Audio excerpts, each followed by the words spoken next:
Well, would you look at this? It's Monday night, no Triple J, but boy, I think we found a suitable replacement. I'm Justin LaBar coming to you live here on our Wrestling Inc. Post-Raw podcast. I hope you're joining us live. If not, appreciate you watching or listening later on in the archive. Being joined by one of the other J's coming to you from Toronto, Ontario, Canada, former WWE ref of over 20-plus years. He is the man, the myth, the legend, Mr. Jimmy Korderas. Jimmy, how are you? I'm doing great, and we'll talk about it, but interesting show tonight. Let's put it that way. Very interesting. No reason for you to stop the podcast now. We have plenty to talk about. We promise you it won't disappoint. And our third man tonight, not Jack Farmer. Jack, not with us here tonight, but we are bringing in the founder of Wrestling Inc., the one, the only, Mr. Raj Giri. Raj, it's been a while since we've shared a microphone together. How are you? It has been a while, and I do have a J in my name, so kind of Triple J, not really, but let's how about this double JR, JR, JJR, yeah, I don't know. I think we might owe old Boomer Sooner some royalties if we want to run on the JR platform. Right. Should be a good one here tonight. Again, appreciate everybody who is in the live chat. If you ever want to be part of a wrestling community live, interactive, something beyond your typical Twitter norm, our link is usually out several hours before this podcast starts here on YouTube and on Twitch, and there's a great community that's on the chat here. It's always kind of doing a watch along, essentially, waiting for us to go live. So please check out the podcast here live if you ever get a chance. If not, podcast after the fact, however it may be, whether you're checking out the video, whether you opt to just hear us, not see us. Sometimes I can't blame you. Apple Podcasts, Spotify, wherever you get your podcast from, please, 5-star rating is very much appreciated. We've got more and more of them coming in. Jack's really good about reading them off every Monday. I don't have any prepared for you tonight, but I'm sure Jack will get back to reading them more next week. But 5-star reviews, greatly appreciated as we are trying to continue to grow this podcast and have a big 2023. And the more feedback and engagement we get from you, the better. Live chats, I already see some super chats. We will get to you when it is appropriate for your topic at hand. But gentlemen, let's get into some news items first that you can find on WrestlingInc.com. Let's start with some numbers from last Friday. Of course, SmackDown and Rampage every single Friday night. Let's start with SmackDown. And the show was watched by 2.3 million average viewers. That is down about 6% from the previous week, but the previous week did a monster number. So 2.3 million, still pretty good. Key Demo was also down. It did a 10% drop from the week before, which was the go home to Royal Rumble. But then you have Rampage. Rampage really saw a drop last Friday. They were 406,000 average viewers. That's down 11% from the week prior. And their key demos continues to slide.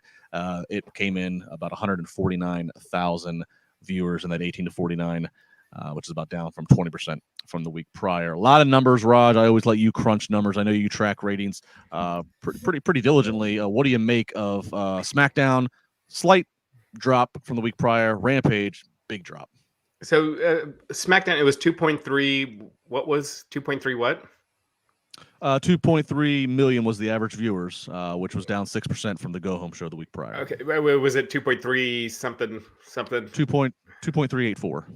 384. Okay, so that would be one of the biggest audiences they've had for the show in years. Outside of last week and the Cena episode. The Cena episode did 2.6. Last week did 2.54. So just really strong numbers. I mean, they're on a roll right now. Rampage, 0.11. I believe that. Let me double check here, but I think it's basically tied for the second lowest demo rating that they've had for the show, and that's of any time slot. They did a 0.08 one time. So yeah, bad rating for Rampage. Yeah, good stuff. Good stuff with SmackDown. They're really on a roll right now, and I don't know. They just seem to be firing on all cylinders, and I felt like that with Raw tonight. It just felt like they're really on a roll right now. Yeah, Jimmy. I tend to agree with SmackDown. I mean, a lot of rich stories going on, and still 2.384 million for the first Friday of February. That's a pretty strong showing.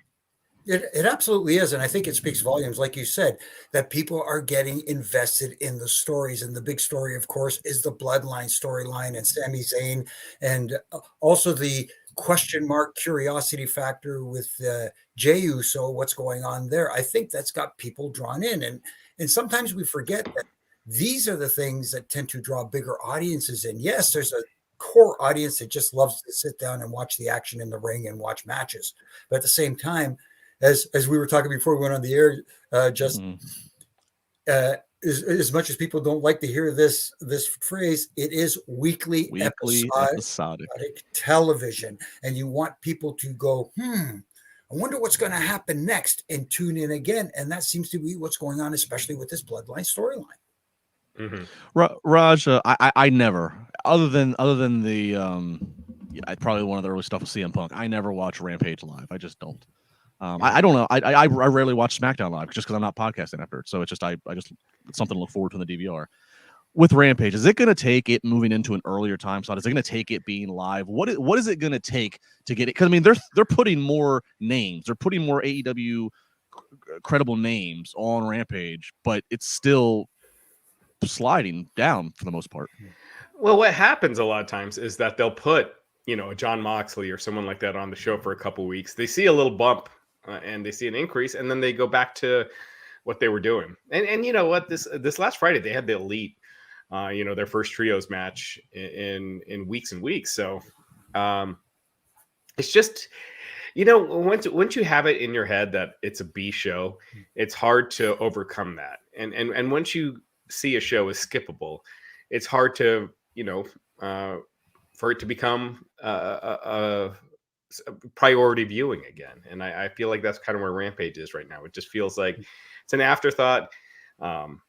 It's something, if you happen to be in that night, it's something that's on, but it's not something you need to watch. You're not missing out on the major AEW storylines if you skip Rampage. Yeah, and I think that's a great point. It is hard to overcome forever being. I mean, they'd have to have some major angles and major title changes, something that they'd have to have a string of them. I think at this point on Rampage to at all change the perception in any kind of expedited fashion. So that's the numbers. Well, maybe this will help get Rampage up, and that's the booking on the Jericho cruise. That's right, Chris Jericho's Rock and Wrestling Rager at Sea cruise. It was just wrapped up, I believe.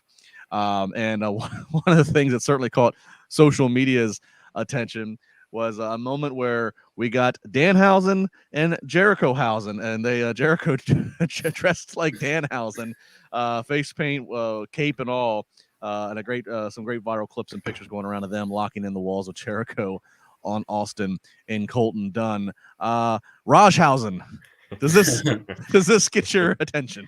Of course, that's all I could think about. No, I mean, I'm an older gent, so the Danhausen stuff isn't necessarily my cup of tea, but it does work for people out there, and it's one of those things. Wrestling is one of those variety shows that not everything has to blend into my tastes, and yeah, I mean, a lot of fans really enjoy that stuff, so good for them.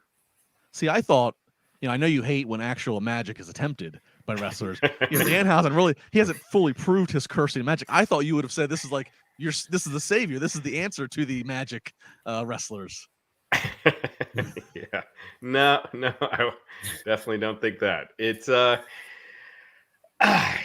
one of those things when he's on TV. I'm just like, it's not my cup of tea. Jimmy, I'd like to see you in this face, man. I want to see Korderas on them. Oh, I don't know about that. I kind of agree with Raj. It's not my wheelhouse. It's different when it's somebody like a Bray Wyatt. It's presented differently. Undertaker obviously had that aura about him, but again, presented in a different fashion. This just feels kind of. Yes, we know the world of WWE, WWF at the time was considered a little cartoonish. I guess you can say the same here, but as far as them tagging and Jericho dressing like Danhausen in the on the Jericho cruise, maybe it was him just throwing out a feeler, or him just having his fun. It's his cruise; he can do whatever he wants. Yeah. He's booking the thing. It's Jericho having fun. Yeah, I mean he's a heel, so it doesn't really fit for him to for that to translate over to AEW TV, especially when he's in the storyline with Ricky Starks. So Right. just seemed like something fun for the crews, and yeah, the fans really seem to get a kick out of it. So it worked. It's his boat. He can book it the way he wants. Right. Exactly. Yeah. Take that. All right. Well, those are two fun news items to touch on, numbers and again, Jericho and Danhausen. Plenty more news headlines over on WrestlingInc.com. So be sure you are bookmarking it, favorite it, whatever you do, and check back early and often. All right, let's jump into Monday Night Raw tonight. It's crazy to think we only have this Raw and I believe one more before we have Elimination Chamber. And Elimination Chamber, we'll tell you this, we'll tease this for the rest of this podcast. This Elimination Chamber card is getting stacked, pretty stacked when you put it in perspective that it's 6 weeks prior to WrestleMania. So a lot that we're going to jump into, starting with Edge and Beth Phoenix coming to the ring. Big ovation for them. Quick little video package showing the history with them and Judgment Day, most recently back at Extreme Rules. Then the Judgment Day comes out. It is noted that there is no Rhea Ripley. She's out promoting WrestleMania. She's out traveling as Dom gives mommy's excuse. And we get a challenge. We get a challenge from Edge and Beth. They challenge Finn Balor and Rhea Ripley to a mixed tag match at Elimination Chamber. Looks like that's going to happen. And just as it looks like we're going to see Edge and Beth be outnumbered by the 3 Judgment Day members, here comes Angelo Dawkins and Montez Ford out to even up the odds. Beth hits her finisher on Dominic Mysterio, who his facial expressions and selling just gold on this Jimmy. And look, Jimmy, this is something that you could make an argument of, given the year-long history of Edge and Judgment Day and what have you. You can make an argument that this is Mania worthy. Obviously, Rhea's got her singles title match, so that's not gonna. Or you could say this happens on one night of Mania, and this mix, and then Rhea's singles matches on the other night. But no, they are putting this in Montreal on the Elimination Chamber card. Your thoughts going in to this payoff match? No, it's a heck of a payoff match, and I think it's a good idea to put it in Montreal because you're going to get a hell of a reaction for Edge and Beth in Montreal, Quebec, Canada, and for the home country team. Even though Beth is technically from the other side of the border, Buffalo, New York, which is right across the bridge. But hey, you know what? She's adopted Canadian. We've accepted her as one of our own, and I like it. I really like it. There is a story behind it.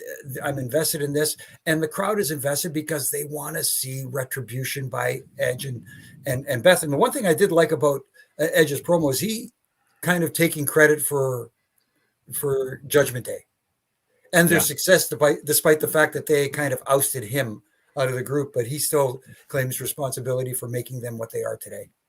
Yeah, and no worry with Buffalo. Buffalo is basically just a southern suburb of Toronto. Yeah, I've been to Buffalo. You get Toronto TV, and it's all the same. Yeah. Raj, big match for this at Elimination Chamber, and then I followed it up with is Edge going to be part of WrestleMania, and who does he work? Yeah, so I think this fits better for Elimination Chamber than WrestleMania because the novelty of Edge and Beth Phoenix. We saw it last year when they teamed up against Miz and Maurice at the Royal Rumble last year. So it's not quite that special attraction like it might have been a year ago. So I like it here at Elimination Chamber, like Jimmy said. In Montreal, Edge is going to get a huge reaction. I want to see. I think it'd be ideal to see. Rhea go over in this match. I think Edge and Beth Phoenix losing this time, it would be something unexpected, and Rhea, she's on a roll right now. So having her pin Beth Phoenix, I think would be the way to go. And as far as Edge, they were talking about Edge versus Finn Balor in a Hell in a Cell match at Royal Rumble. That obviously didn't happen. So you could still go in that route for WrestleMania. And I think if you're really looking to stack the card, Edge and Finn Balor in a Hell in a Cell, that's a big deal. That's a huge match.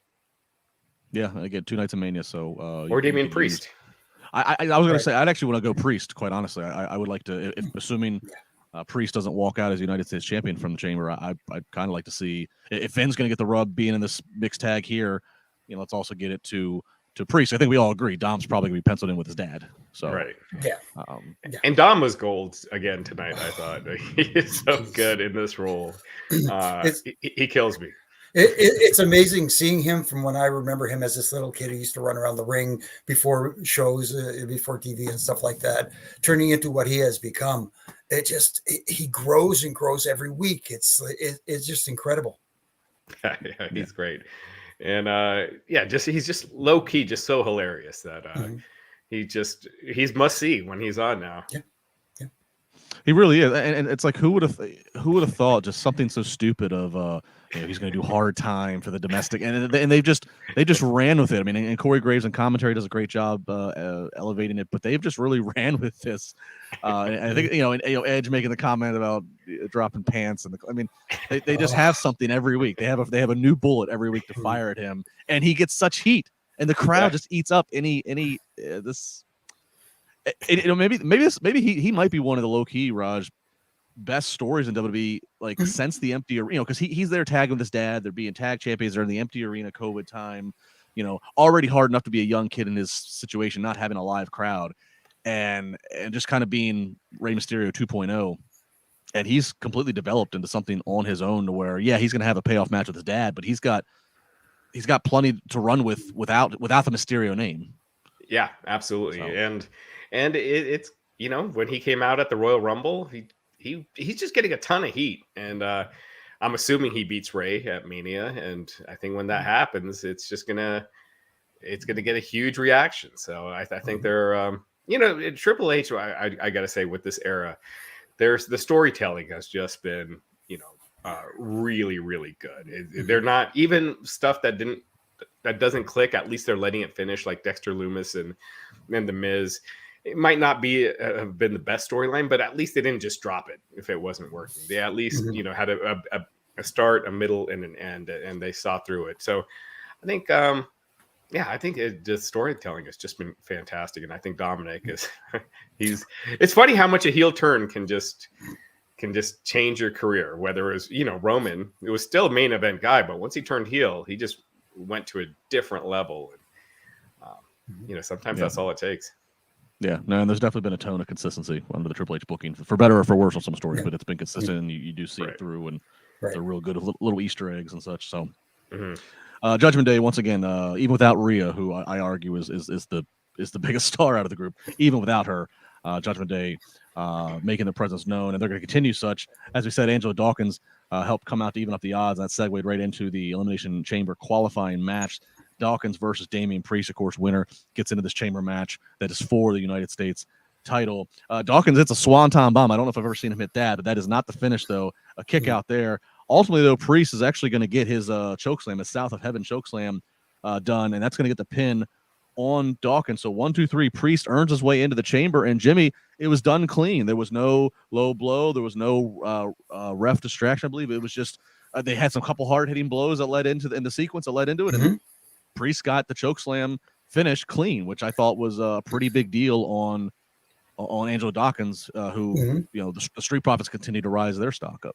Absolutely, and Angela Dawkins has continued to impress in a singles match in this particular case too.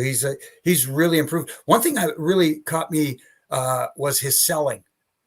His selling is actually really, really good, especially for a big guy, because Damian Priest is a big guy, so you have to sell each other's stuff. And I thought Dawkins sold Priest's offense very well. And it's a nice change to have a heel look strong going over without having to do the proverbial ref distraction or heel kind of gesture to get. He did it. He looked strong going into a big match, and I don't have a problem with it in this case. Raj, I've been guilty in the past of these accusations, but I think Angelo Dawkins has shed these accusations, and they are he has shed the concern and the accusations of being the Genetti. I think he has stepped up, and I think this might be one of the rare cases where you get a tag team that if and when they split, they will both equally have positive trajectories. What say you? Yeah, I mean, you look at Montez, and I think everyone sees a potential superstar there. He's got the look, the athleticism, the charisma. But Angelo Dawkins, I feel like he has just improved probably more than anyone over the last year. He's just, he's gotten into really good shape. His work has just improved so much. So I think he's he's kind of a sleeper almost, because everyone, I think, kind of looks like at Montez. But I think Angelo Dawkins has been killing it. I thought he looked great tonight. And yeah, when that split happens, I mean, I think the natural thing would be Angelo being the babyface, Montez being the heel. But yeah, I think he's definitely not the Jannetty if given the right opportunity. I'd almost, given how popular both of them seem to kind of be with their swagger and their personalities, this might be almost a situation we've seen kind of with New Day, where don't do that old fashioned that somebody has to turn on the other one. Just let them kind of stay supportive of each other, but let one be on one brand and one be on the other, so you can separate them. But maybe they could both be faces, because I don't necessarily know if a heel turn would be, heel turn might limit and put a ceiling on their charisma that they have, that we see having right now. So Dawkins not going to be in the Elimination Chamber United States title match, but still, as Raj has had a big year, big improvement, and a lot to continue to watch there with him. Take a look. We got some super chats we will get to in a bit when we get to those topics. We'll highlight this one from Huffman Elite Training, $5, saying, I took my family to a WWE house show last night in Pensacola, Florida. Seth versus Cody main event, plus Bayley, Becky, Flair, Sheamus, Jimmy Uso, Braun Strowman. So I take it family had a good time, or else you wouldn't be paying us $5 to tell us.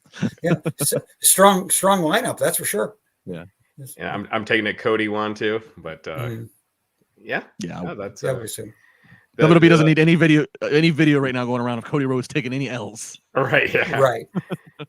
And these house shows, the attendance on these house shows, they've gone way up too. So talking about WWE being on a roll right now, and that spreads to the live event business too. Yep, absolutely. I mean, it's fun. Sorry to cut you off there, Joseph. It is fun watching on TV, absolutely. But there's something about going to see it live and getting that, feeling that atmosphere in your bones and in your,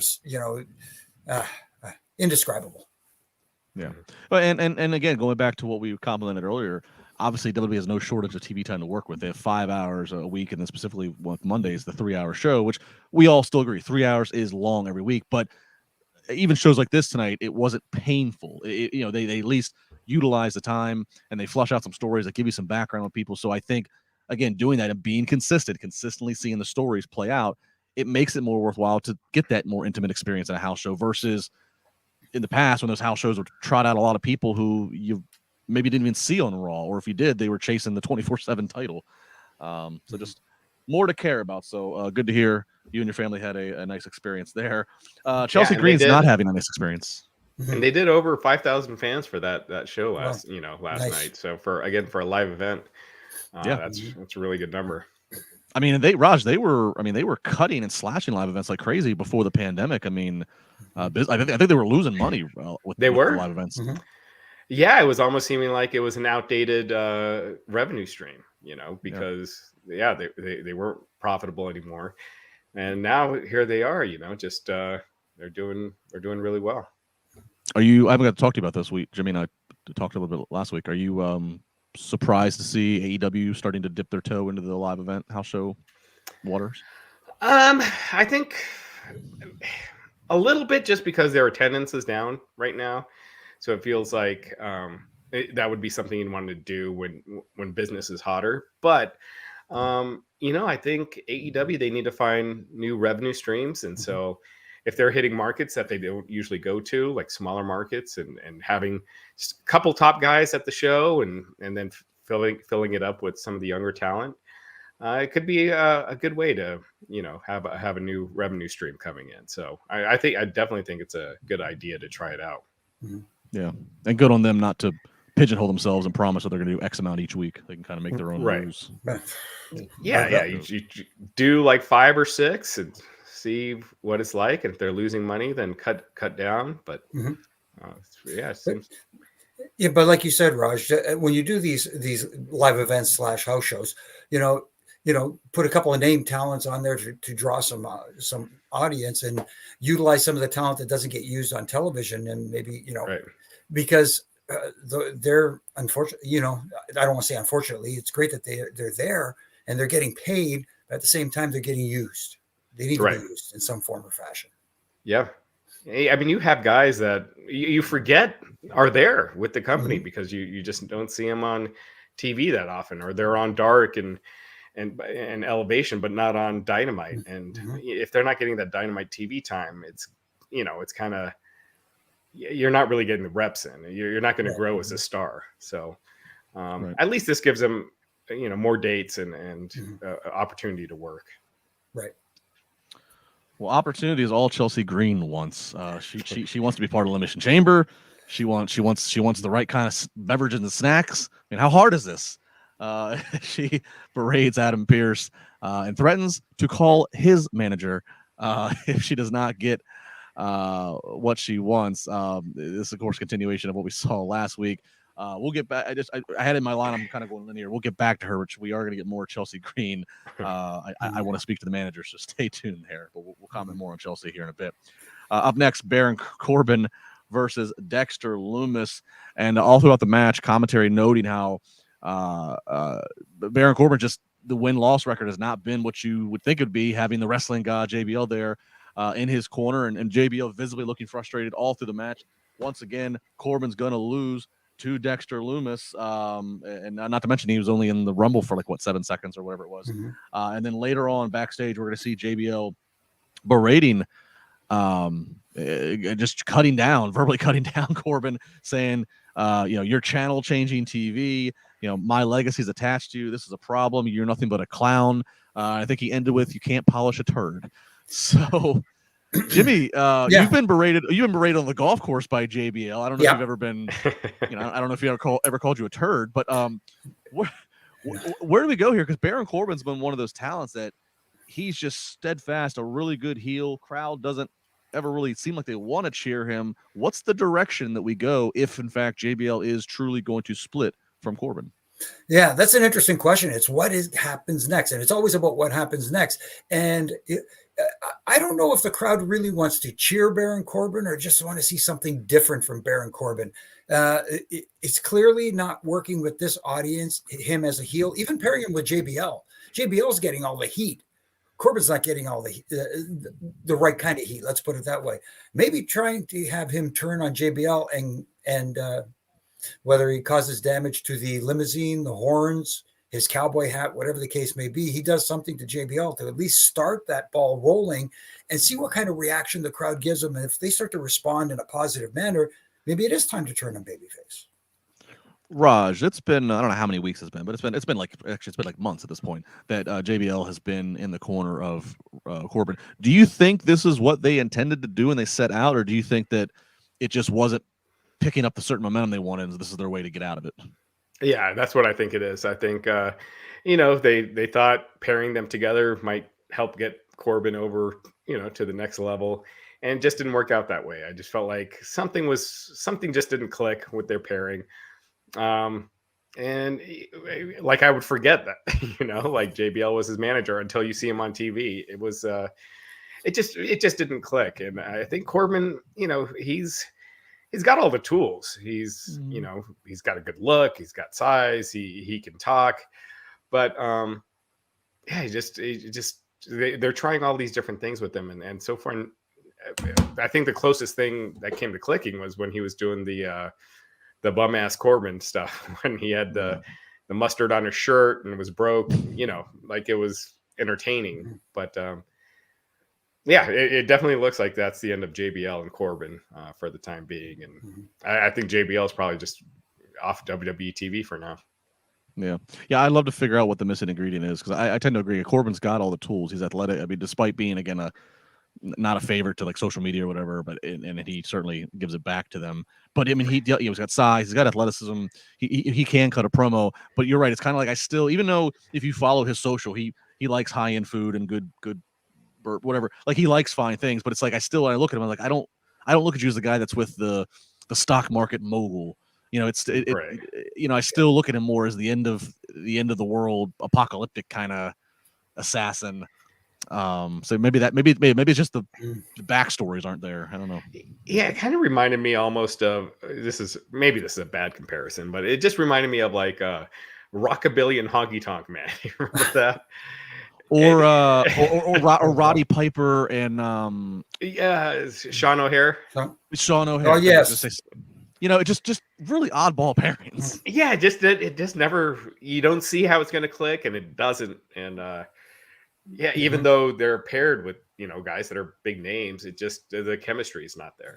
Maybe the assumption was that pairing him with someone like a JBL who just generates that heat would translate into heat for Baron Corbin, and it didn't. Like I said, it just felt like JBL was getting the heat that he's supposed to get, and Corbin didn't get any from osmosis. That's for sure. Yeah, and I think a lot of times, and I saw this in AEW as well, is when you do these pairings, when you get a manager, you don't want to have the manager be the star of the pairing. And I just felt like JBL is such a strong personality that he just kind of stole the scene anytime he was on, when they would interview the two of them. And I just feel like that's not the right balance. You want someone that can enhance a talent but not overshadow them. Yeah. So yeah, this is certainly one that I'm actually really interested and intrigued to see what they follow up with next week, of what direction they do go in. Again, just a reminder, make sure if you are live in the chat, we appreciate it. You can do super chats. Please like, subscribe, comment on whatever platform you enjoy this podcast live or archive. All of it is appreciated. It helps this podcast grow. Whatever you want to say on super chat, you can always throw it in there. Even these. This is from Ash saying, Raj, can you get Justin to work SmackDown as well, please? Yeah, come on, man. I'm a Friday night delight. Why give up your Friday nights? Give up my Friday nights. That's nothing to it. Well, thank you, Ash, for the compliment. Up next, Brock Lesnar confirmed earlier today that he was going to be on Raw. See, this, I mean, again, I like it. Brock comes out. It's Cowboy Brock. He's got the crowd, laughing with him. He's got the cowboy hat. He's talking about how Rumble was a sucky experience. Bobby Lashley eliminated him. He said he can't get Bobby out of his head. Bobby's distracting him from hunting. Bobby's distracting him from ice fishing. Bobby's distracting him from a good steak. Bobby's almost distracting him from being in bed with his wife after so many hours. Bobby Who is just bothering the beast, Brock Lesnar. And so here comes Bobby, who goes down the history of how he's gotten the better of Brock more often than not. Brock pulls out of his $5 jacket a multi-million-dollar contract to fight Bobby Lashley at Elimination Chamber. Bobby says he'll think it over, take it under advisement, to which the Beast responds with not one, but by request of the crowd, 2 F5s. We would later find out, I believe, in the night that they are going to have a contract signing for this next week. This is going to happen at Elimination Chamber. So, Raj, once again, Brock Lesnar's working an Elimination Chamber match, not for a title, not in the chamber, but in a grudge match against Bobby Lashley. I thought this might have been a long game to Mania, but they're giving it to you in Montreal at the chamber. Your reaction to this one? It felt to me like this is going to be this isn't going to be it. Like they'll have their match at Elimination Chamber. Lashley probably realigns with MVP. They help Lesnar get the win. Lashley get the win. And then you do a final, some sort of stipulation gimmick match at WrestleMania between Lesnar and Lashley. I thought Lesnar was great here. I think that's the first time he's ever even made a reference to Sable since he's, since ever on WWE TV, at least. So I thought he was great here. I think that second F5 was probably improv, just going, by the crowd. And you look at these two guys, and they're two guys that legitimately could beat up 99.9% of everyone in the world. Like they're legitimately two of the toughest dudes on the planet. And I love stuff like this. So I think it's great. Raj, to your booking, and I think you're onto something there, especially if we see the Hurt Business come to Bobby's aid, is maybe that's a more appropriate Hell in a Cell match to keep the Hurt Business out. And look at the subcontext of marketing of Brock versus Bobby, two guys who have real life fight experience inside of a cage, and then putting them in the imagery of inside of a cage at WrestleMania. Jimmy, I think that's something that can help grab people's attention, especially from the mainstream of these two guys. No, it absolutely can. And I think Raj has been reading my notes because I was thinking the same thing regarding the Hurt Business and MVP and that sort of thing. But at the same time, maybe it doesn't have to be a Hell in the Cell match. You don't have to go to those extremes. You just put a stipulation on it where you put in the contract that let's say at Elimination Chamber, like you said, Hurt Business helps Bobby get past Brock Lesnar there. Then they have their rematch at WrestleMania, and one of the stipulations is if Bobby beats Brock Lesnar at WrestleMania, then Bobby will never set foot in a WWE ring again. Something along those lines. Or if Brock wins, then and the Hurt Business can't interfere, because if they are out at ringside for any reason whatsoever, then they will be barred from the building, and Brock will be, whatever the case may be. Yeah. The main step being that if Brock loses this match, then he will never appear in a WWE ring again, or something along those lines. I don't think it has to go to the extreme of having that visual of the Hell in a Cell run. Well, you could do, what was that? God, what was that? That Fight match pit? called that they did, the fight pit. Yeah. You could always do a fight pit, and that would be, you got two legit heavyweights with winning records. A former UFC world champion and Lashley, who, won most of his fights. And a special guest referee. You talk about 99.9%. You put someone as a special guest referee, that 0.1%, Haku. Mm-hmm. Yeah. I was gonna say like Cain Velasquez, but yeah, Haku. I was gonna say like Ken Shamrock, who's another MMA name that fans would recognize. Right, or Daniel Cormier. Oh, there you go. Interesting possibilities. I will say this, and it gives me hope under the Triple H booking. If in fact Lesnar and the Hurt Business and all would be a thing that he's combating with, I don't know, because you don't really have Lesnar ever work matches on Raw or SmackDown. You usually always save him. But I feel like, and I think they only teased it once at a Rumble a few years ago. I mean, if you have Shelton Benjamin there around in the same picture with Brock, and they acknowledge the history, they did it later tonight on commentary during Shelton's match. It's just, I feel like there's just history there that you just have to tap into and give the fans, whether it's a match, whether it's a promo, whether it's, I don't know if it'd be too bloodline like if you have even the hint of Shelton defecting. I don't know, and standing by his Minnesota brother. And I don't know, but I feel like you got to touch on Brock and Shelton if it's there, if they're in the same story. But that's just yeah, I agreed. Ash fantasy booking saying bring back the 3 stages. Maybe not. I don't know. It's not like it's gonna be the main event of Mania, so I don't know if we need to go that far. All right, we get another elimination. What would be? Obviously you got Cody and Roman for night 2, probably most likely. But what would be the night 1 main event? Can you maybe you can do a Charlotte and Rhea main event night 1? Good. Maybe that. I still think. I mean, I'm about to long book here. I still think that we're going to get like a Theory versus like a John Cena. I think that's something that you could. Hang your hat on a night. And then we don't know, depending on how this bloodline stuff shakes out, if Sami Zayn's not your world champion after Elimination Chamber, what's there? I mean, I think, him and Kevin Owens versus the Usos, I mean, that's got so much richness behind it. You can make an argument that's the main event match. Right. So it'll be the first time since WrestleMania 1 having a tag match main event WrestleMania. Indeed. Wow. So, and this is a great problem to have. I mean, I think we sat here at this time.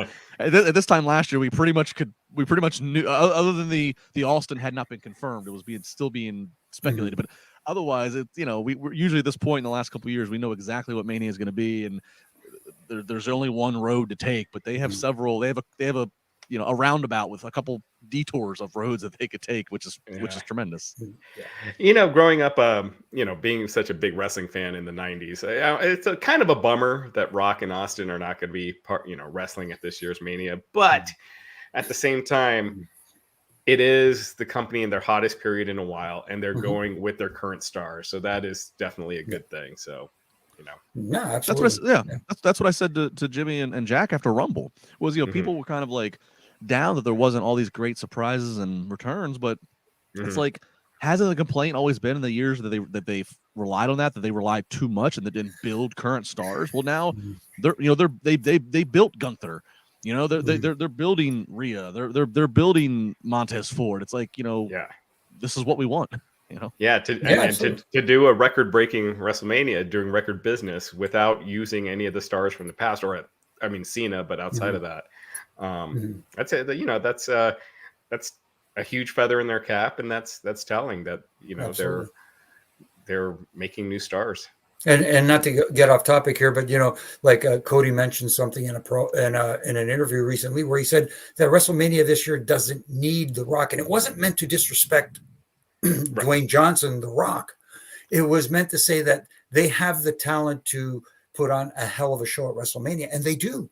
And I think we saw tonight that they're on their way to elevating that talent to a point where people want to see this show. Yeah. I still think The Rock versus Roman is still one of those larger than life matches. I don't think it's going to happen. I don't think I feel like it didn't happen this year. It's not going to happen. Right. But outside of that, I agree. I think going with the current stars and that, that's something that they've been really guilty of not doing in the past. It was nice to see that The Rock was in good enough shape to greet Adele at the Grammys. Did you see that? I watched it. Yeah, she was losing it meeting The Rock. That was that was pretty cool. Yeah. To be fair, he did say on the red carpet earlier that night that he, that Beyonce, Adele were some of the ones that he was going to be a little starstruck to see. So I guess goes both ways. Yeah. All right, we got a women's elimination chamber qualifying match, fatal 4-ways. We got Piper Niven up against I don't know I'm calling her Mia Yim. They won't even stay consistent. I'm calling her Mia Yim. Piper versus Mia Yim versus Candice LeRae versus, for her first match in like 8 months, Carmella. Mella is back, and Mella is money. She gets the win. Carmella advances to the Elimination Chamber match when the winner is going to get to have a title match against Bianca Belair at Mania. So that rounds out the chamber for the women. It is Carmella, it is Asuka, it is Raquel Rodriguez, it is Liv Morgan, it is Nikki Cross, and it is Natalya. Jimmy, I mean that's a pretty big comeback. First night back on TV, and she beats 3 other women in one match. You got to put her as a possible. She's definitely got to be some consideration to win this chamber match. No, of course she's consideration because, as you said, Mella is money, and I like the way that this was set up. Obviously, Piper Niven. Thank God we can call her that again. Piper Niven looked very dominant, and like she should in this match. And it was interesting. I love the way they did the finish to get Carmella over because it's a fatal 4-way, so you only have to pin one member. You don't have to. It's not an elimination style match, so Piper did all the damage, and Carmella took advantage of the damage that she did to win the match. And that's one of the things I liked about this. And yes, you can make a case for her in this Elimination Chamber match, but also you're looking at the other participants and you're saying, I don't know. When you talk about elevating talent, I know we haven't asked who do you think, but if you're talking about elevating current younger talent, maybe Raquel Rodriguez is someone to look at. And I know Liv Morgan has been talked about as a possible, winner as well. But hey, if there's a time to elevate someone new, this is the time. Yeah, I think I do like the idea of a Asuka Bianca Belair WrestleMania match. I just feel like that would be really good. But kind of to your point, if you really want to take a new star that hasn't had that big WrestleMania match yet, I could see Raquel being put in that spot. But yeah, I thought, I think I'd like to see Asuka personally. I think she's just she's just been on fire since she came back, and I think her and Bianca would just be they could tear the house down. Yeah. Oh yeah, they definitely would. The only thing is, I see both of them as kind of baby faces right now. So it's like it's again that situation where who do I cheer for? Who do I want to see win? Because I like them both. Right. Yeah, and if Mella is money, Dewdrop was duty, but as Piper Niven, it feels like even just going back to her name, what a fresh coat, and if just the things we get to see her do in the ring, it's nice to feel like she got her normal name, Piper Niven, and it's nice to see a bigger female talent who obviously is not the stereotypical look that WWE usually has their female talents molded around. It's nice to see a bigger female talent taken seriously, not a joke of a name, not a joke of behavior, not a joke about her appearance, but just that she's in there and she was a badass. And I thought that was that was a refreshing takeaway in this match here. Right. Absolutely. And not having to say Dewdrop again is, one of the greatest things since Triple H, with the Triple H regime. And also not having the almost a superhero stuff with Nikki Ash. So I think a couple, you're seeing a lot of really big improvements, and those are two of the big ones. Right. Yeah, and we'll see some of these ladies again here in a little bit as the show goes on. But up next, it is tag team action, the Alpha Academy versus Cedric Alexander and Shelton Benjamin, who are out there with MVP. We did see them in the background at a backstage area. So it looks like MVP's resurrecting, at least, again, some portion of the Hurt Business, as we mentioned earlier. If they align themselves again with Bobby, time will tell. But it certainly upped their stock tonight because Cedric Alexander got the pin on Gable. So this Alexander Benjamin team got a much needed victory on television against a pretty well established, pretty much on TV every single week Alpha Academy.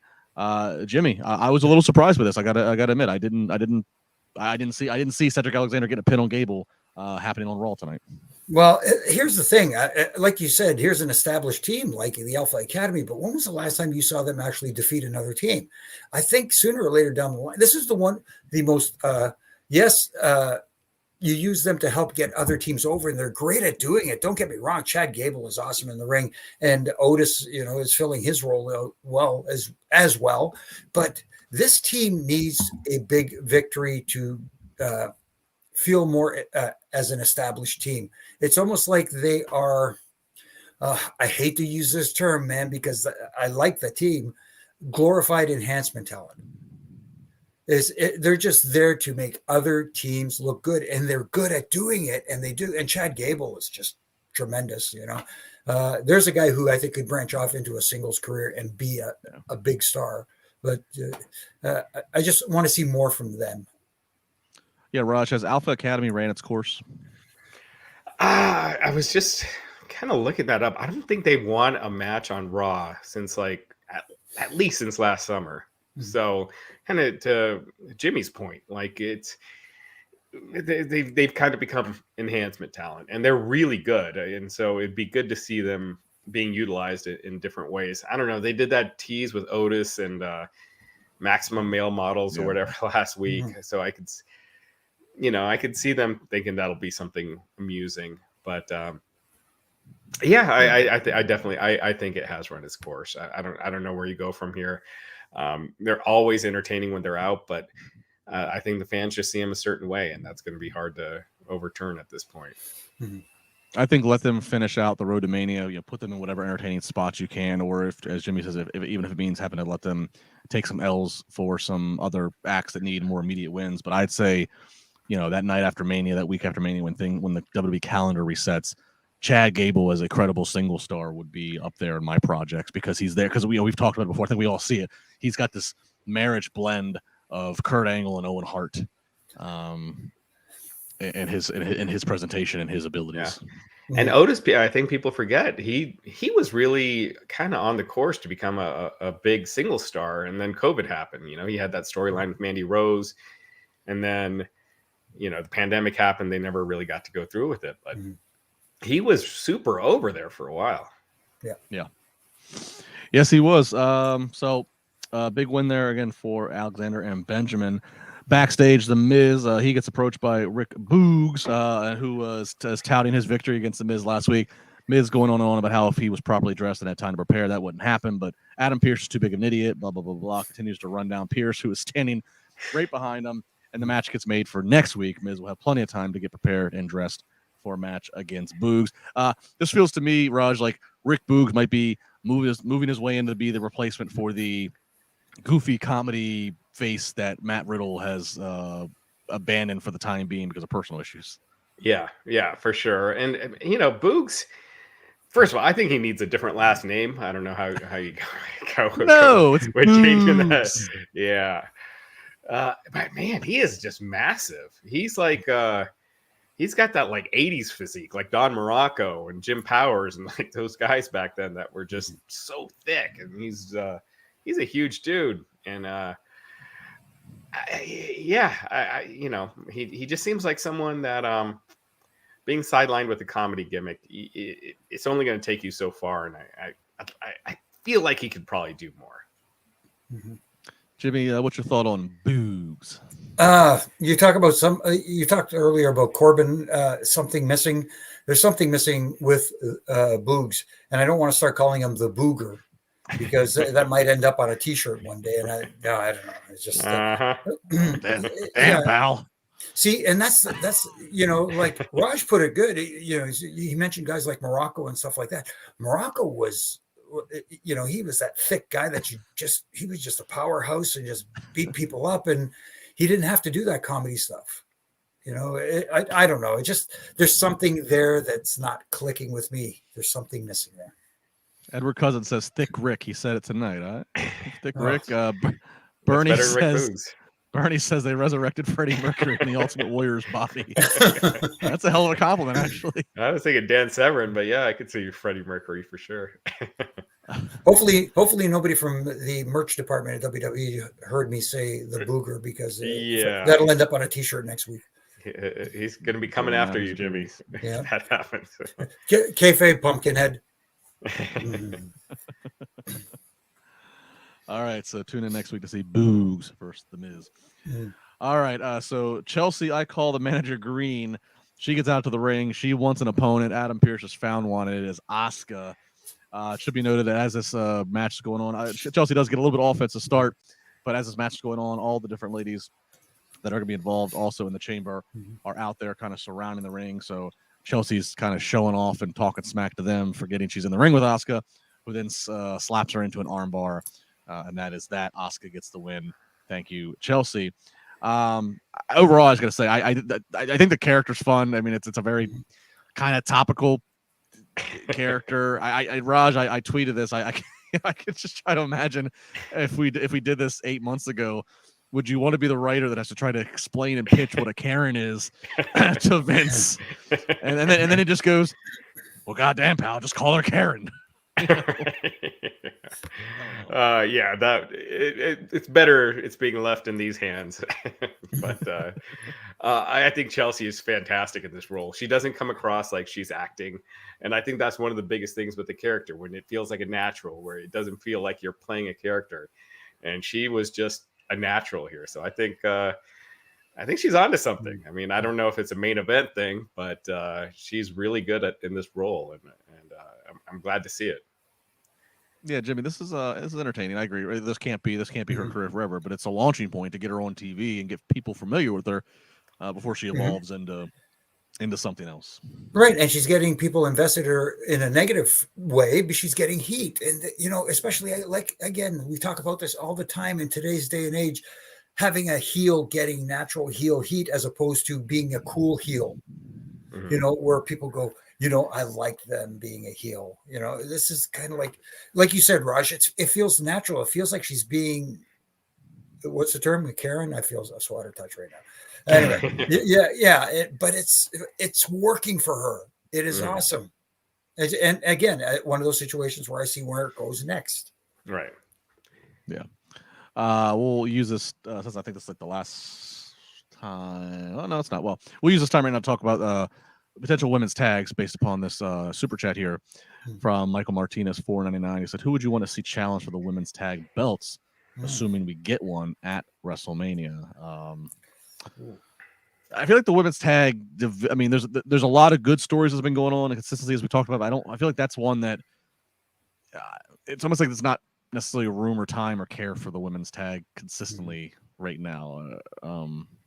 So I don't even really have an answer of that even being something of worth right now. Yeah, it's almost like at the point where now you're just going to have to find two women, put them together. It almost feels like randomly put them together to face. Man, you're right, Justin. It is a tough call right now. Yeah, there's the plan right now is for Ronda and Shayna to face Io and Dakota, Io Sky and Dakota Kai. I just feel like Ronda is still a big name. I'd rather see her in a singles match against someone and put someone over, like a Bianca. Obviously, it doesn't seem like they're heading down that road, but I just feel like a singles win over Ronda at WrestleMania means more than them winning the tag titles. So, but that is the current plan, is for Ronda and Shayna against Dakota Kai and Io Sky.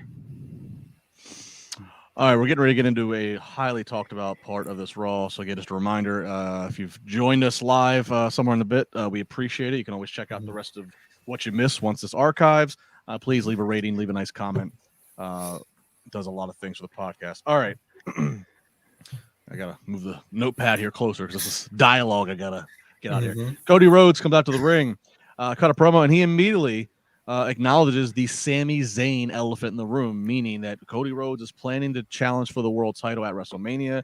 Right now, that's against Roman Reigns, but he acknowledges that Sami Zayn is kicking up dust and causing problems. That right now it looks like maybe he's gonna be facing Sami Zayn at WrestleMania. So he immediately acknowledges that.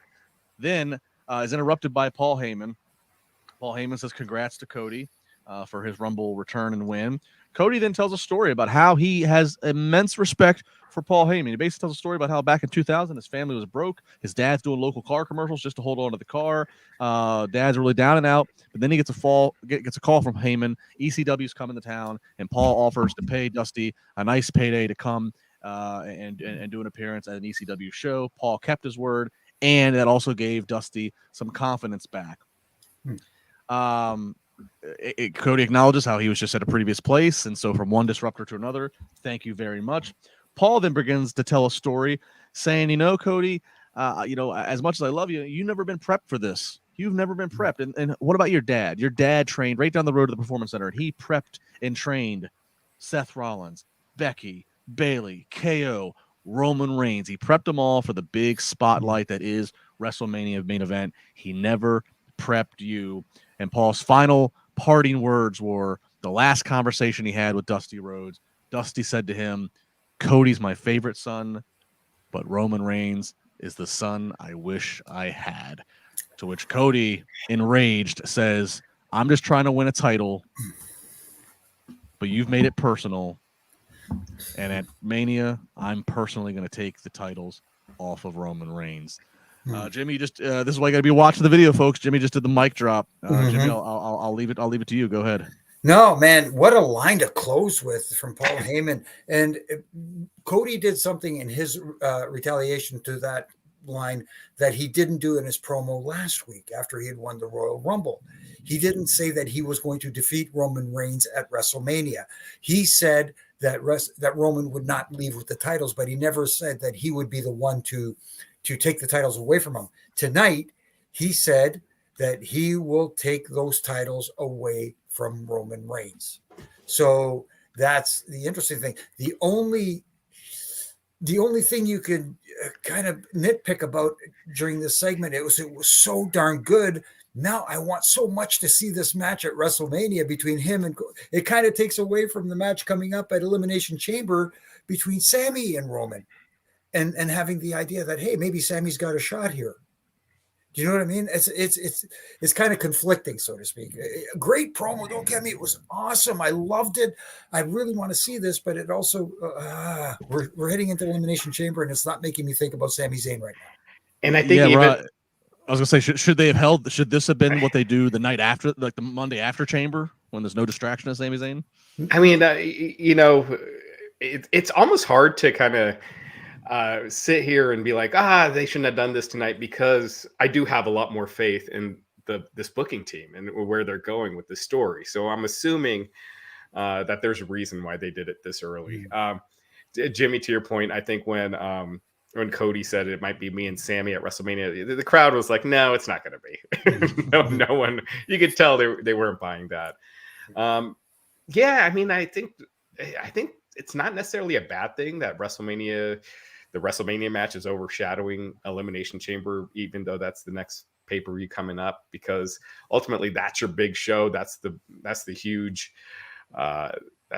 stage. So you want that. I like that they're getting the stuff going already for WrestleMania, as opposed to waiting until after Elimination Chamber. So I thought this segment was fantastic. I thought, up until now with Sami, it just seems like the crowd, when you heard the reaction on SmackDown this last Friday night, it just feels like the crowd is probably going to be more into Sami versus Roman. And then I thought tonight completely changed my mind. And it's like, no, Cody versus Roman is definitely the right way to go. And I always got why they were going with Cody and Roman. It's more the traditional, what you expect a WrestleMania match to look like, two superstar looking guys, wrestling in the main event. So definitely got it. And then I thought the angle tonight was they just nailed it out of the park. Paul Heyman legitimately looked like he was about to break down, crying. I just thought the back and forth was just so good. So I thought it was awesome. Yeah, there's been a lot of talk about how the bloodline story and the way it unfolded at the end of Rumble, how it's Emmy. Michael Cole said it should get an Emmy, and a lot of fun things on social media about how cinematic it is and putting it to Scorsese's scores and what have you. I think this was a piece of work here. This was something to nominate. I mean, I know the year is young, but I think this might go down as being an argument for promo exchange of the year between these two. Of the emotions, of the suspense, of the drama, of the Paul Heyman put over Cody Rhodes as $1 million, while at the same time casting doubt by citing facts of you've never been in a Mania main event, and then drawing to real life. Your father helped prep your opponent. I mean, it's just some masterful stuff here of taking real life but blurring the lines.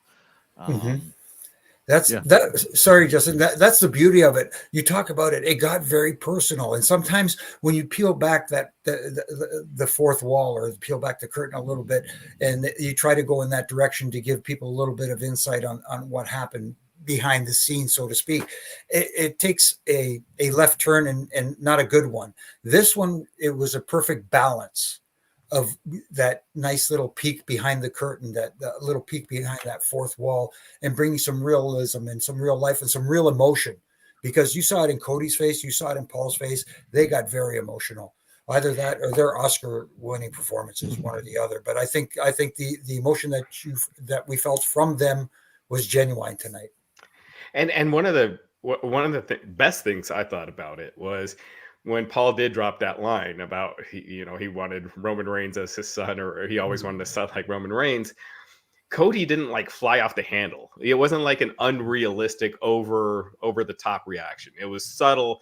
It was like he's pissed, but he's holding, keeping it together. And it was just, I thought Cody just did a masterful job there, just with selling it, not going over the top, making it feel more realistic, and just hit that much more. So I thought, kudos. I think Cody, was great. I mentioned over the weekend something that got a lot of heat by some, but you want to be careful about doing the over the top, kissing up to the crowd babyface promos, because at some point, whether it takes months and months and months, at some point you could start getting some backlash, and I don't think Cody is doing that. I thought he was perfect here. So absolutely, yeah.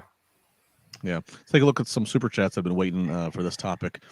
Bigfoot Sneakerhead 499. Thank you. Said, what a promo by Paul Heyman and Cody. Just magic. Yep. I think we all agree to that. I've always said, for me, stories and characters are what really got me into wrestling, and it's the biggest thing I'm into. And this is just nailing it out of the park. This is the kind of stuff I really dig, and it's awesome. And it's this kind of stuff that it was, again, it's a long way to Mania, but actually it's better to even use Sammy as an example. It's like, Sammy and Roman, or even down to Cody and Roman, when you just can't wait to see them actually get their hands on each other. When that tension is that palpable, that screw having to go out and do a whole lot of moves real quick. Just that tension of seeing the two of them in the same 20x20 ring. Dylan Matthews, super chat, Heyman joins Cody to write off Roman after Mania. I don't Cody's think hot as a babyface. No, doesn't unless there's a reason to turn heel, you keep him as a babyface. They haven't had a top babyface in a long time, so yeah. And I'll say this about Sammy too. I think we all know that Sammy's not winning at Elimination Chamber, but I am excited for that match. Just seeing what that reaction is going to be like in Montreal, and it's going to be nuts. It's going to be really fun.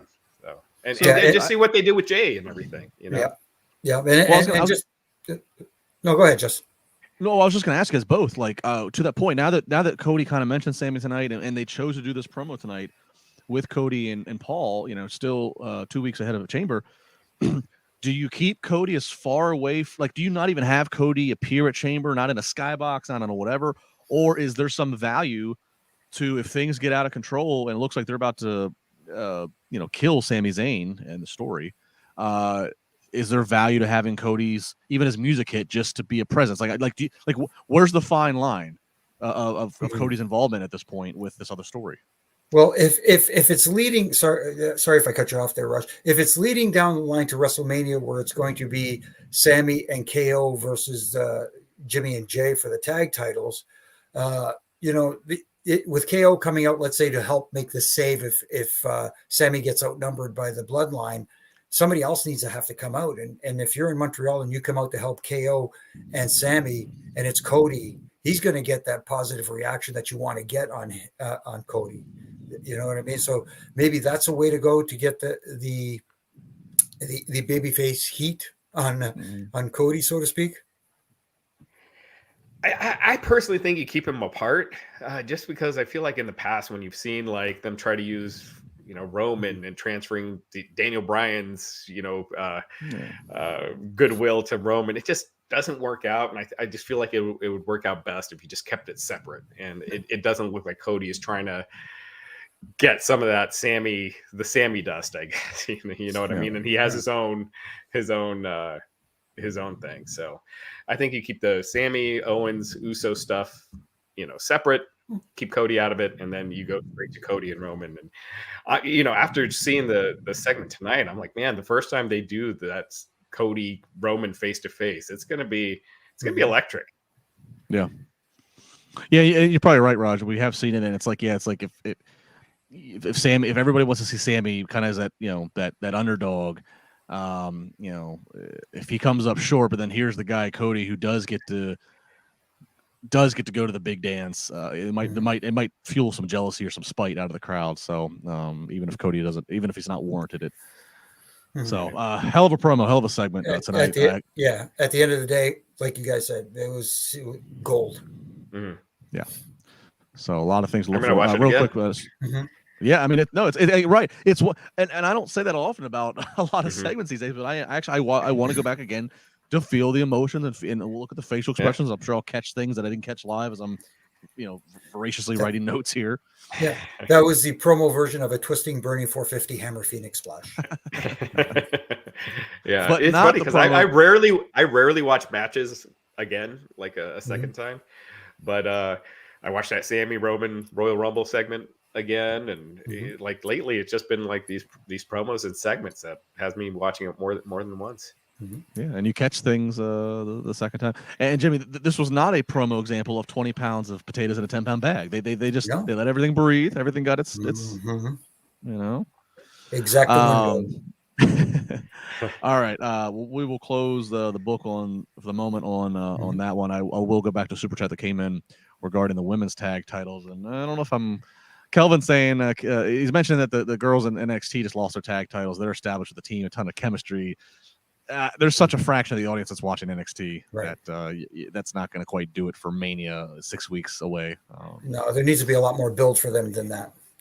And you see that with when they're bringing in a lot of these NXT stars up, and it's just like silence from the crowd. It's interesting because NXT 2.0, they have way more eyeballs on it than the pre-USA version of NXT. But when those stars would come up, they'd get huge reactions, like Paige or Charlotte or Kevin Owens and Sami Zayn, Nakamura. And granted, a lot of them were stars before NXT, but still they would get the big reactions. And the current NXT stars that pop up aren't really. I mean, that Dexter Loomis match was dead. And I feel like we sometimes overestimate.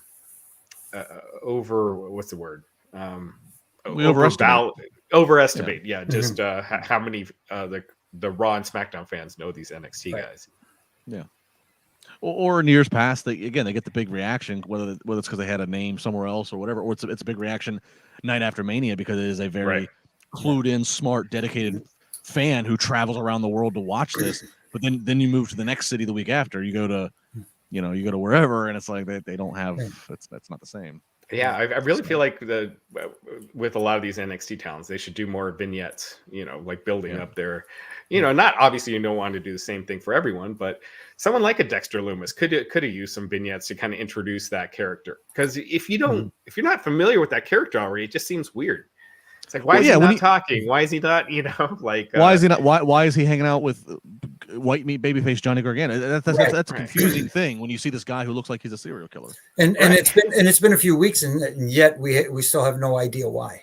Right. Yeah. It's been months, and we have no idea why. Right. Yeah. So, yeah. I guess we're still relying on that Dexter's loyal to Johnny because Johnny, exposed how Dexter was being exploited monetarily by the Miz, I guess.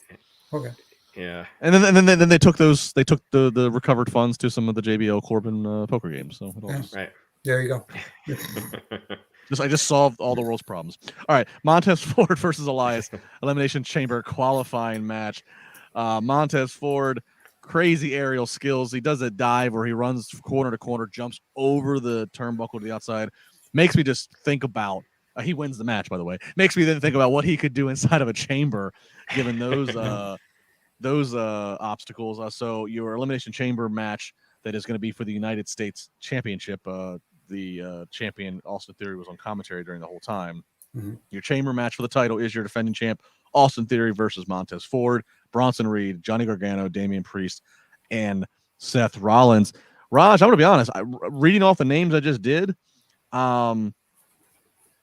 I'm gonna say either they go on a real wild card of a new heel like a Bronson Reed, but I'm gonna go more probability. I think somebody like a Montez Ford. I think Montez might be in line to get a big moment to win this mid card title. Yeah, I think Montez. It just feels like the timing. Just almost feels like it's his time. Everything's been clicking. He's got the look. He's got the charisma. Back in the day, I think. With Vince, he might have been too skinny, but that's not the case anymore. He's really, clearly been spending tons of time in the gym, and he's still, and that hasn't affected his high flying. He's still able to, do all these moves in the air and with ease. So I could definitely see the case for Montez winning this and kind of moving on to that next star for sure. And Jimmy on commentary, Theory, they even asked Theory, Montez versus Elias. And, he's like, oh, well, I've never been in the ring with Elias. And then he started rooting for Elias. And then almost looked scared staring down Montez as Montez celebrated and pointed at his title. So it almost kind of gave that vibe of like, Theory knows this is the one guy that really could take it from him in the chamber. So I don't know. It's to me kind of maybe foreshadowed that Montez Ford is soon to be your new U.S. champ. It's those nice little subtle. Oh, sorry, Raj. Go ahead. No, it's those nice little subtleties that we got from Austin Theory that even elevated Austin Theory that much more. Because, like you said, it was like, he seems to be a little bit nervous about facing Montez Ford or having him in that Elimination Chamber match. And when you talk about aerial skills. You talked about that run from corner to corner and diving over that. People, guys, I know you've seen guys dive over the top rope, but that is doubly as difficult than anything. And he holds a Superman pose while that's great. Exactly. But he's going to be the guy that pulls off the one memorable maneuver. Like, what does everybody remember from the Elimination Chamber match? The mid-air collision between Logan Paul and Ricochet. Rumble, at the Rumble. I think Montez Ford is going to be that memorable moment in the Elimination Chamber. And like you said, possibly also two memorable moments. One having the move of the night and also having a U.S. title victory. Yeah, my only thing is I don't know if you beat Austin Theory right now, just because if he is going to have the big match with Cena, I almost feel like you don't want to beat him before that. So, but isn't this the best way to beat him when he gets beat by five of the people? He's not even involved in the pinfall because he's in with five of the people. Again, I think. Yeah, it's kind of like like with Ray right now, they had him beat Karrion Kross. I feel like when you're on a big match at WrestleMania, I don't know. I almost feel like you shouldn't be losing, and I feel like it's not going to make a difference with box office having Theory versus Cena being for the U.S. title or not, but I do think you want Austin Theory to be the strongest booked heading into that match, because that's one of your top matches. Yeah, and that's all on the assumption of my long-term booking I said earlier of Theory versus Cena, if Cena in fact is a part of it. Definitely seems like that's what they're doing. So yeah, the seeds have been planted. Yeah. I mean, when you look at them, I mean, it just looks like it's John Cena 20 years younger, and it's just and to do it in LA where Cena's now departed to being primarily. I mean, there's just so many things that kind of fit. Right. But it's almost like an Evolution shirt with if you had the two of them, yeah. All right, main event time, cage match. This is, of course, the make good for the proper match that did not get to take place on the Raw 30 due to time constraints. It is Becky Lynch up against Bayley in this cage. We're going to see Dakota Kai at one point. She's going to sneaking at the crutch into the cage. We're going to see Io Sky scaling up the cage. All of this to try to prevent Becky from the win. And Becky, outnumbered, has a card to play, and the card to play is a friend in Lita. Lita's music hits, and she comes out, takes out Kai and Sky, and then slams the cage door onto Bayley, which leads to Becky getting the pin on Bayley, and then Becky and Lita stand tall. Jimmy, this was a big way to finish, having a Hall of Famer in Lita there. You and I were joking about, we saw people on social media complaining about why Lita, this is random, but I mean, Becky did say in a promo earlier in the night that she might have a card to play, and she might to take on all three of these ladies essentially. What was your reaction to how they decided to go with this and having Lita be the surprise factor? I was pleasantly surprised because it wasn't leaked out there. It was one of those deals where they kept it under their hats, and it worked because you got the reaction. You saw the crowd pop, but at the same time we're going, oh, is it really Lita? Even I said to myself, is Lita really coming out? And it works. And like you said, now we're trying to figure out what is, you said that Becky said she had a card to play. Okay, what is the relationship between her and Lita? Why was it Lita? Now, again, I talked earlier about wanting to tune in to find out why, so you want to tune in and find out from Becky Lynch, why was it Lita? How did you and Lita become, you and the Hall of Famer, get together, and so to speak, and how did you convince her to come in and help you and be your, your guardian angel, so to speak, or your dream assist, as Corey Graves called it. Raj, you okay with the surprise appearance of Lita helping Becky to the win? Yeah, by the way, this certainly feels like this is something they're able to do tonight. I don't think this would have been the plan had the match took place at Raw 30. I mean, it might be wrong, but so kind of maybe a blessing that they got to push this match to be a standalone main event tonight. Yeah, and it got its time, and so ultimately it probably worked out for the best. I thought Lita was a great surprise, because kind of like what Jimmy said, no one was really expecting it. It wasn't out there, and I just felt like it added to the match, and it made the match feel bigger without taking away from Becky's win at the same time. I didn't feel like at the end Lita overshadowed Becky. And it'll be interesting to see. Was this a one night cameo? I mean, there's no real hints at what Becky's going to be doing at Mania. Is it going to be Becky and Lita against Bayley and someone else, or? Well, look at the chat here. Well, Bernie in DC says mutual respect from their title match in Saudi. Baby Ice says Lita, Becky, and Trish versus Damage Control in Montreal. I would actually even say you could push that to Mania if you wanted to. Yeah, I mean, again, the plan is for it to be Ronda and Shayna, but that would be something huge. Fernando Perez holding on to the super chat, saying Becky and Lita for the tag titles at Mania. So interesting there. If I don't know what Becky or what Lita's schedule is. This one came in earlier. Mia Lee saying Lita made my night. Oh my God, give her and Becky the tag belts. Then they can face Shayna and Ronda at Mania if Lita looks amazing, my absolute favorite. So, to the topic earlier about the tag titles in the women's division, kind of at a void of challengers, people have now just, because of this main event, drummed up that Becky and Lita could be a viable tag team. I mean, they have both red hair. They both have kind of they're not the norm. They are the kind of the alternative star. They have some parallels. And kind of what you said earlier, Justin, with just the tag titles have kind of felt like they've been on ice, and that would be a good way to kind of heat those up again. So, yeah. Jimmy, I want to ask you this. I don't think they're going to change the plans, but that would be a good way to heat things up again. Right. We'll see. Jimmy, I wanted to ask you this because I'm always curious, and you're the referee, so you're the perfect person to ask. This match, if one of them would have escaped, they would have won. But also pinfalls and submissions were good, as we saw. The match ended on the pinfall. What is your take on? It seemed like they changed the rules based upon convenience. Like if the finish is easier to do in the ring with the pinfall submission, then we allow the ref to be in there. If this is one that has to be centered around escape, then that's the only way to win. What's your take as a ref on bending the cage stipulation? I would rather it be a standard rule, and then you occasionally have it where the only way to win this cage match is to escape the cage, or take away that stipulation altogether. And because the original cage match was centered around, hey, we're keeping everybody out and keeping these two participants in. The match needs to be won inside the cage via pinfall or submission, and it can't be in the ropes or against the cage or anything like that. It has to be basically in the center of the ring. So the original concept of the cage match was to keep everybody out and keep the participants in, and not opening the door, so to speak, until there was a winner. That's almost the way I want to see it now. You know what I mean? And take away that. I know why they added that stipulation where escaping the cage, because it kind of helps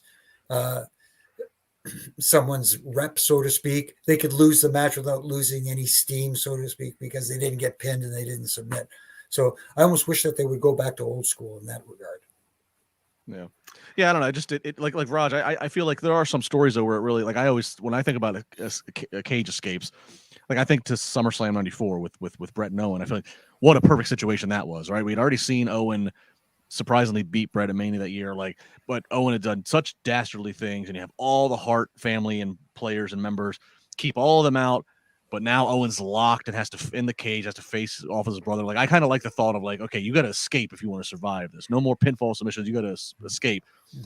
But then at other points, I get what Jimmy's saying, whereas the origin of the cage is just to keep everybody out and just settle it in the ring. I don't know. I always get torn when they throw the rules around here. Yeah, I see both your points. I think if you want to do a cage match with no escape, you kind of have that with Hell in a Cell, and so you got the top covered. I mean, that in theory, that's and I grew up on escaping the cage and Hogan and Orndorff on Saturday Night's Main Event, where that drama and they both get out at the same time. I used to, and Hogan and Boss Man on Saturday Night's Main Event, where you're just, one guy's going for the door, the other guy's, climbing out, and I'm just used to that drama. But I do totally get, like, if the cage match is supposed to be the final thing, it should be, settled in the ring. I get that too, but I think just because I grew up on the escape, that I see how that you could add a lot of drama with those. Yeah. Rest in peace, the classic blue cage. Yeah, absolutely. And let me put it to you this way: that blue cage was a lot heavier than the chain link. Let's put it that way. Yeah, that's what I heard. Like, that hurt way worse than than even the Hell in the Cell. Oh yeah, absolutely. Yeah. I think Jimmy might be talking about, like, you're setting it up, but I think when he hit it, that thing, at least the chain cage moves a little bit. It gives a little. Those blue bars didn't give at all. Were the blue bars to make it easy for Hogan to climb? Was that the reason? To make it easier to climb. I don't want to point a finger at Hogan directly. Okay, but it was made to climb the cage easier. Was it aesthetic too? Because watching on TV with the chain link, it can be kind of hard to see. And you can also the handheld cameras at ringside can actually kind of shoot inside one of the squares. Right. That was actually one of the things I loved about Hell in a Cell, was that it gave room to put more production inside of it, because I always thought that growing up, WCW touted them, or WCW and NW, they touted themselves on their super brawls and all the things in their cage gimmicks, but the chain link fence, I'm like, this is not good TV. It's hard to see. Right. Yeah. And granted, production wasn't great in the late '80s compared to what it is now. So I always thought that was the advantage of the blue cage, was more visibility. Yeah, I don't know if you've been to a UFC event before, or Bellator, but when you're, like, right in front of the cage, it's kind of hard to see. It's like you almost want to be up a little so you're like looking down, over the cage, into onto the mat. So yeah. No, I agree with that. I agree. All right. Well, that was Monday Night Raw tonight. Again, a lot of headlines to take away from it, a lot of stories, a lot of things, as we are only now one more Raw removed from Elimination Chamber, which, again, as I teased at the beginning, and I think we fulfilled talking about it, is a pretty stacked chamber card with a lot at stake across the board, title or otherwise. Appreciate all the super chats tonight. It's been great. Again, if you can leave a comment on whatever platform you like to take in the podcast. If you like, I always ask, please tweet me, tweet any of us. Tell us where in the world, Carmen Sandiego, you are.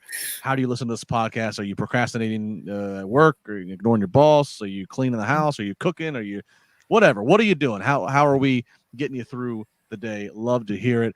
Let's get some cheap plugs in. Raj, you go first. Just follow me on Twitter, the Raj Giri. And yeah, me and Jack, we do these finance podcasts every now and then. So check that out at youtube.com/@practicalmoney. So yeah, it's called Practical Money. And the last one we did, we're talking about just easy stuff, just investing in index funds and how to do it. And if you've never done it before, you can see step by step how you go about doing that. So yeah, just check it out if you have free time. Don't be a bum ass Corbin. Go get some practical money. There you go. From Raj and Jack. Jimmy, plug it up. You can catch me on all my social media platforms doing my ref and rants from Wednesday to Friday, having a little fun with that. They're short, they're a minute long, and that's all they're supposed to be. And they're not too tear down, to critique and help build up. And also you can catch me here on Monday nights and Wednesday nights. Mondays talking about Raw, Wednesdays talking about Dynamite, and you can also catch me talking to my good brother in stripes, Brian Hebner, on the Refing It Up podcast as well. Very good. Very good. Definitely worth checking out. I'm at Justin LaBar across the socials. Be back Wednesday with Jimmy and Issa after AEW. And, of course, Friday mornings, Channel 156, myself, Dave LaGreca, and Thunder Rosa on Busted Open. Lots going on. Again, make sure you check out any bit of the podcast you missed. Share it. Tell a friend, tell a friend, tell a friend. You tell one person, they tell two, so on and so forth. Appreciate you guys staying up, for all of you live in the chat. We greatly appreciate the support and loyalty and all the kind words that you guys spread around in the community about this podcast. That's going to do it. This podcast will be back tomorrow night after NXT. Until then, be good.